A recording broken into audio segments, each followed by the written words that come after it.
আসসালামু আলাইকুম, সবে কিতা খররা আসেননি বালা, আশা করি সব বালা আসেন। আমিও আল্লাহর রহমতে বালা আছি। আজকে আমি গেছি কি লস্যপুর। আমার চাচা গরো বাইর বইনর এক আত্মীয় মারা গেছেন। তীব্র রৈদর মাঝে উবানির কোনো কুদরত নাই।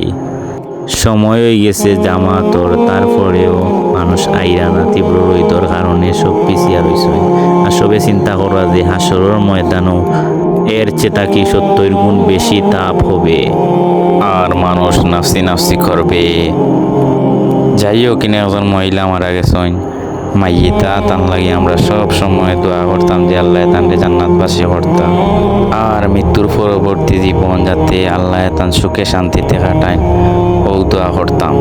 একটা কথা মনে রাখবেন, সব মানুষ দুনিয়াতে আপন হয় না, আপন হয় তারাই যারা হাসপাতালের বেডে যায়, জেলের গেটে যায় এবং কবরের পাশে যায়, তারাই হয় আপন। যাই হোক, আপন মানুষদের ধৈর্য ধরার তৌফিক দান করে দিক মহান আল্লাহ তাআলা তাদের। তারপর ওনার আত্মীয় স্বজনেরা কবর দিতে নিয়ে চলে গেলেন।